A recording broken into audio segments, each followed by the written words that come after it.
Welcome to Twisted Truths, where betrayal meets brutal payback, and where the most unexpected twists expose what people are really capable of. This story isn't just shocking, it's personal. My name is Darren, and if you had told me 5 years ago that the woman I loved would one day look me in the eyes and replace me like a busted fuse, I would have laughed in your face. But you're not laughing now, are you? Because neither am I. We were high school sweethearts, Sandra and I. You know the type, summer love turned lifetime bond. We built everything together. I didn't come from much and she didn't either. But we had a dream. We worked 2 jobs each for years, me pouring concrete during the day and bartending at night, her waitressing evenings and running a small Etsy store on the side. Also one day we could buy our home. Build a legacy. Something better than what we grew up with. And we did it. 3 years ago we bought that house. It wasn't fancy but it had soul. We laughed in the living room, cried in the kitchen, and made love in the bedroom like we were still 17. Or so I thought. Then came Brandon. Their nephew. Or more specifically her younger sister's boy. 25, cocky, jobless, and entitled. He called himself a marketing consultant, but I never once saw him work. He stayed in our guest room, just for a few weeks, after a breakup, and never left. I didn't realize what was happening at first. I just thought Sandra was being motherly. She always had a soft spot for lost souls, probably because her own dad skipped out on her as a kid. But then I started noticing things, how she'd laugh harder at his jokes than mine. How she'd suddenly disappear during dinner. How her phone was glued to her side like it contained national secrets. One night I came home early from a shift at the bar. I had forgotten my phone charger. I walked in quietly, habit from years of creeping in while she slept. Only this time she wasn't asleep. The guest room door was slightly cracked. The light was on. I heard her laugh. Then I didn't go in. I didn't need to. I stood there for maybe 30 seconds then turned around and walked out. My hands shook so hard I dropped my keys in the driveway. Still, I told myself I was overthinking. They were family. Family doesn't do that. Right? Wrong. It all came to a head the next week. Sandra sat me down at the kitchen table like she was firing an employee. Her tone was calm. Too calm. I think we've grown apart, Darren. Just like that. Grown apart? We just painted the hallway together a month ago. We watched our wedding video on our anniversary 2 weeks prior. What part of that was growing apart? And then she said it. The sentence that stuck in my throat like broken glass. Brandon understands me better now. He listens. He supports me. I looked at her like she'd lost her damn mind. Brandon? Your nephew? She didn't even flinch. He's not blood. You know that. He's from my sister's second husband. He's different. Different? Yeah, no sh*t. He was a parasite. A punk. And she'd thrown away 15 years of us. For that? I didn't scream. I didn't beg. I just stood there, watching her mouth move while everything around me felt like it was underwater. The walls were spinning. My chest felt hollow. She handed me a document. Divorce papers. Signed. Dated. Backdated. That's when I knew this wasn't a whim. It was a plan. And I was just the placeholder. The fool. The weeks after Sandra handed me those papers were a blur. I crashed at my buddy Rico's place. A 1-bedroom above a dusty auto shop where the walls were thin and the nights were colder than I remembered. He didn't ask questions, just handed me a spare key, a beer, and a silence that meant more than words. I couldn't sleep. Every time I closed my eyes I saw her. I saw them. Brandon with his smug boyish grin. Sandra's soft laugh, the way she used to laugh only for me. Now it echoed in another man's ears. Worse, a man who called me uncle 3 months prior. I didn't eat much either. The thought of food made me sick. I dropped 12 pounds without trying. My hands trembled, not from hunger, but from rage, from confusion, from loss. What hurt the most wasn't just the betrayal, it was the erasure. I went back to the house once, thinking maybe I'd left a watch or a notebook behind. You know what I found? Brandon's sneakers on the welcome mat. His jacket hung where mine used to be. My framed wedding photo? Replaced. By a picture of him and Sandra at some damn music festival. She moved on like I'd never existed. Worse, like I was never enough. My name was still on the mortgage, but Sandra made it clear I wasn't welcome. Let the lawyers handle it, she said through a short text. I couldn't tell my parents. My mom adored Sandra. My dad warned me about her once, but even he didn't expect this. My sister cried when I finally broke the news, but her tears didn't help. Nothing did. Rico tried. He dragged me out to the gym, to bars, even to an improv comedy show. But nothing pierced through the fog. I just kept asking myself the same question. How do you replace someone who gave you everything? You don't. You just bury them. And for a while I buried myself too. In cheap whiskey. In longer shifts at work. In silence. Until one day, Rico came home with something in his hand. A manila envelope. He tossed it on the counter. "What's this?" I asked. "I was at that lounge bar near 8th, he said. Saw Brandon there. Thought I'd follow him for fun. Turns out he's not just replacing you, bro. He's living off you." I opened the envelope slowly. Inside were photos. Brandon and Sandra. Laughing at a restaurant I used to take her to every Friday. Sitting in a car, my car. The one I left behind because I was too wrecked to fight over who kept what. I figured she'd use it until she could get another. But there was more. A receipt. From a bank withdrawal. From my joint account. Over $15,000 gone. I stared at it, my chest going tight. "He's using your money. Your car. Your house. Your wife," Rico said, calm but serious. "And you're letting it happen. Letting it happen." That phrase echoed in my head like a gunshot. Letting happen. That was the night I stopped drinking. That was the night the fog lifted. Because the man who stood in Sandra's doorway that day had died. But the man who emerged after was someone new. Someone patient. Someone dangerous. Revenge doesn't start with violence. It starts with clarity. That night, I sat in Rico's apartment with those photographs spread across the table like puzzle pieces. My mind began piecing together not just what had happened, but how. And the more I looked, the more I saw. Brandon wasn't just living off of me. He was becoming me. Wearing my clothes. Driving my car. Sleeping in my bed. Even wearing my damn watch in one of the photos Rico had taken. My late grandfather's gold Omega. The one I kept in a box thinking I'd pass it on to my son one day if I ever had one. Sandra had given it to him. Just like she gave him everything else I built. But something about that hurt differently. Deeper. And that's when I decided I needed more than photos. I needed proof. Because the bank withdrawal? That was from the joint account. But our prenup. Yeah, we had one. Clearly stated that premarital assets were mine. That house. Bought in my name before we were legally married. That account. Funded by my inheritance. She had no right to touch it.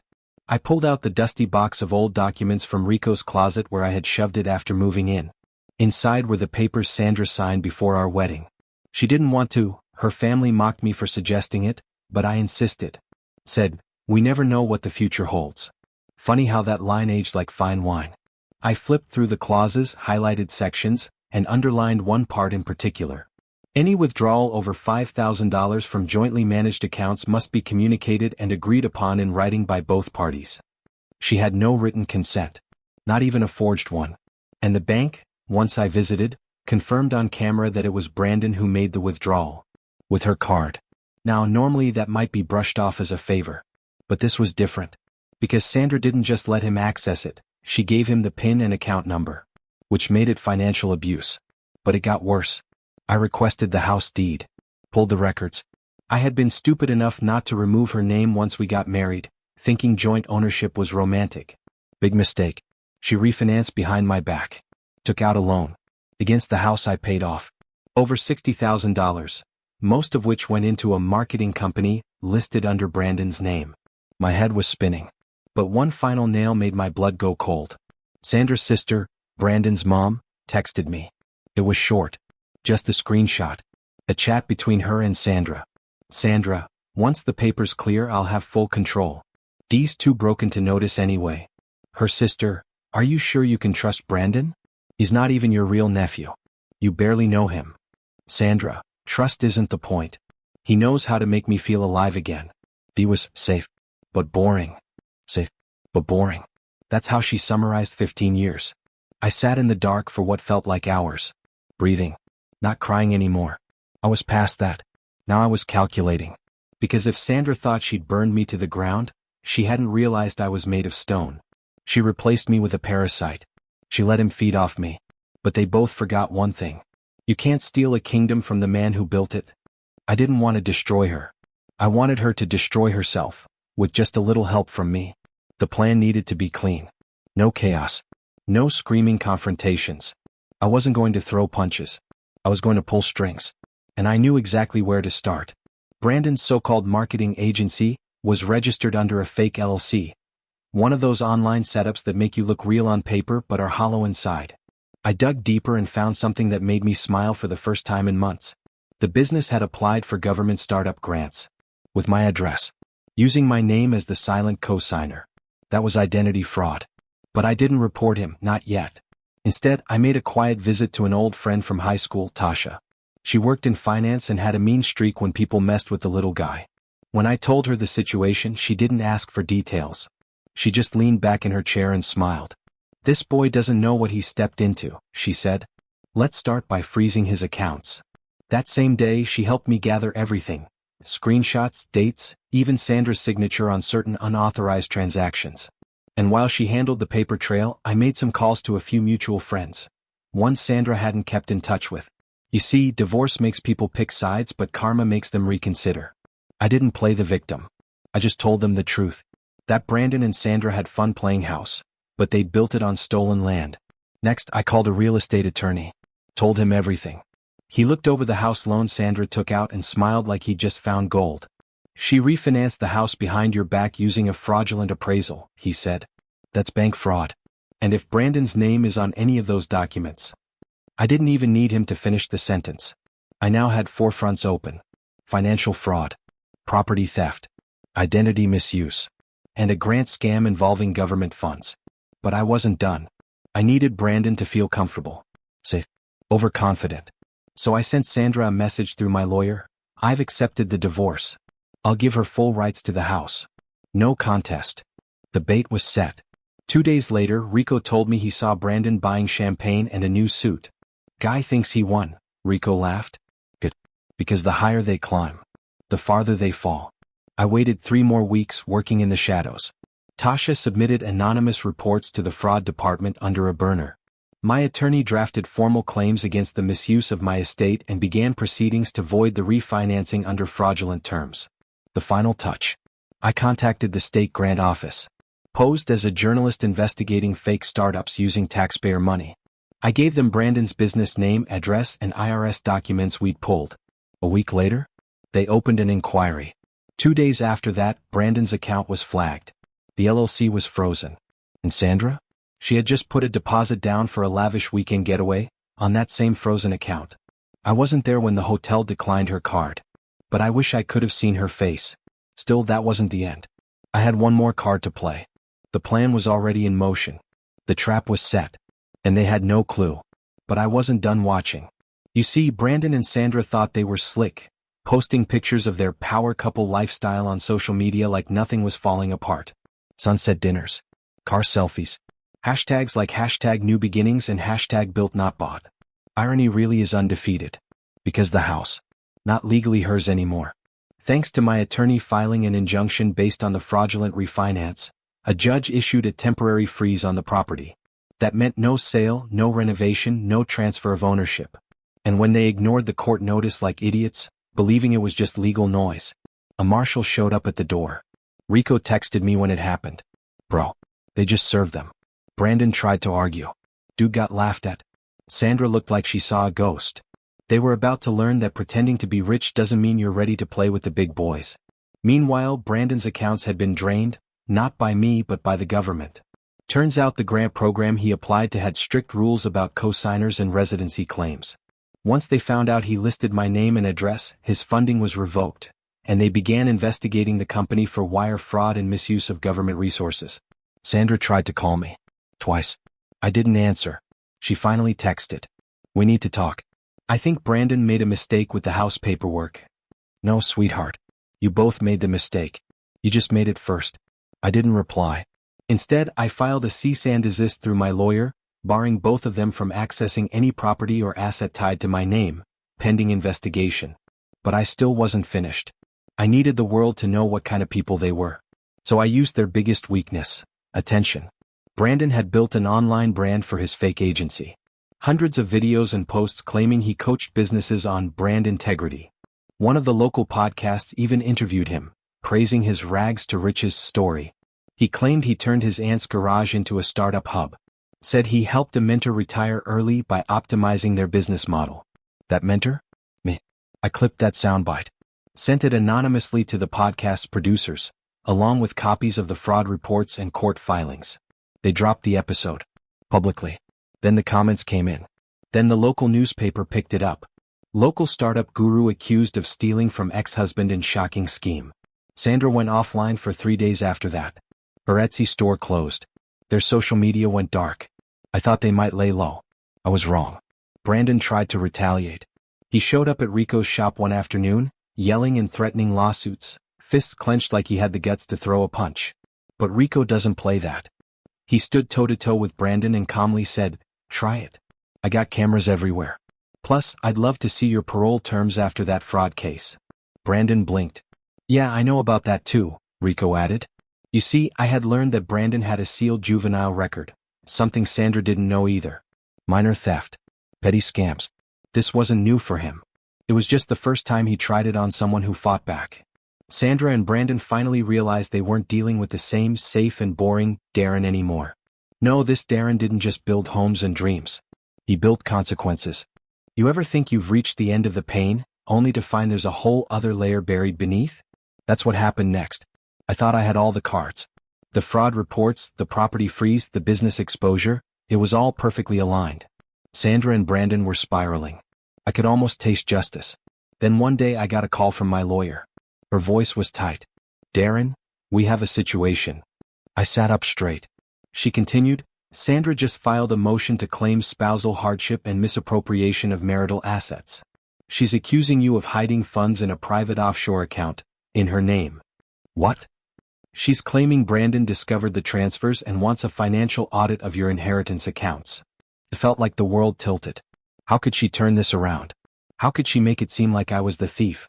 She also claims she was emotionally manipulated and coerced during the prenup signing, my lawyer added. She's hoping to invalidate it.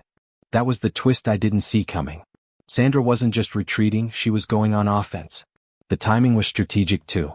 Her business was tanked. Brandon's accounts were frozen. The Grant investigation was public. She had nothing left to lose, except maybe prison time. So she flipped the script, turned me into the villain. And for a split second, I almost lost my grip. But then I remembered something. The messages. That screenshot from her sister. The one where she admitted she was using Brandon and manipulating me. My lawyer said it was damning but not enough. "We need her to admit something else," she said. "Something deeper. Something active." That's when I hatched a different kind of plan. I reached out to Sandra's sister, the same one who sent me the screenshots. Let's call her Monica. Monica and I were never close, but she wasn't a fan of Brandon. Apparently, he tried to come on to her at a family barbecue, months before Sandra kicked me out. Monica never told Sandra because she thought she'd just get defensive. No, she was ready to talk. But what she gave me was more than I expected. See, Brandon had a habit of bragging after a few drinks. One night, after too many shots, he told Monica everything, how he convinced Sandra to refinance the house, how they were funneling small amounts from my inheritance into a crypto wallet he managed, and, get this, how Sandra signed his name on a lease agreement for a second property they planned to flip using grant money. He even recorded himself talking about it on a voice note, thinking it would be cool to play back when they got rich. Monica still had the file. She sent it to me. I played it on loop, stunned. Brandon's voice. "Darren won't even know. She still gets mail in his name at the new place. We used his old info. By the time it hits the radar, we'll be gone. Plus, I made sure the appraiser cooked the numbers just like I showed him. This is our come up, baby." Sandra's voice, faint in the background. "As long as he doesn't press charges. I mean, technically we're still married, for now." That recording changed everything. We filed it with the court, along with Monica's sworn affidavit. Sandra's motion for financial hardship? Withdrawn within a week. But the twist wasn't done yet. A week after that, Brandon was arrested. Fraud. Identity theft. Government scam. They had enough to indict, and then some. Sandra? She tried to play innocent. Claimed she was manipulated. That she didn't understand what Brandon was doing. But then the prosecution dropped the hammer. Because Brandon? Flipped on her. To save his own skin, he handed over all the emails, texts, and even video messages of them plotting together. Sandra was charged as a co-conspirator. The woman who replaced me, the woman who mocked me, was now sitting in a courtroom with a public defender and a look on her face like the walls were crumbling. Because they were. You ever see someone walk into court thinking they'll get a slap on the wrist? Then the judge reads the charges and their whole soul leaves their body? That was Sandra. Brandon had already struck a plea deal. 3 years of probation, mandatory restitution, and, of course, a record that would haunt him the rest of his life. He gave up everything: passwords, bank statements, emails, even a backup drive they thought was wiped. Sandra sat beside her public defender, pale and trembling. And me? I didn't need revenge anymore. Because this was justice. She pled guilty to financial conspiracy and fraud. She avoided jail time only because she agreed to pay restitution over the next 5 years, with her wages garnished and a lien on every business she'd ever attempt to open. I was awarded damages. The house reverted back to me. Her name wiped clean from the deed. I sold it 6 weeks later. I didn't want the memories anymore. I didn't want the ghosts of our laughter to haunt the living room. I wanted to be free. But before I closed the deal, I did something I'll never forget. I walked into that house one last time. Went into the kitchen, the same spot where Sandra had once slid those divorce papers across the table like they were receipts. I took out a pen. I found the old wedding photo they'd hidden in the attic. I wrote one sentence on the back of it: safe, but not stupid. Then I slid it into a drawer she used to keep her tea bags in. Let someone find it one day. Let it linger like a whisper. I moved into a new place with windows that actually let in sunlight. I started fresh. Funny thing is, when you lose everything, you see who you are beneath it all. I wasn't broken. I was rebuilt. Rico toasted with me the night the final payment hit my account. Tasha sent a bottle of whiskey with a note that said, "Told you. That boy wasn't ready." And as for Sandra? Last I heard, she moved back in with her mother. No job. No car. No Brandon. He ghosted her the second his plea deal was signed. Poetic, isn't it? The woman who said I was safe but boring now gets monthly reminders from the court that I was the one who built it all. She replaced me with a fraud. And that was her biggest mistake. In the end, truth has a way of surfacing, even if it comes twisted through pain and betrayal. As one wise voice once said, sometimes your greatest enemy was once your closest ally. If this story struck a chord with you, let us know in the comments. And don't forget to subscribe, share, and spread the word, because justice deserves to be heard.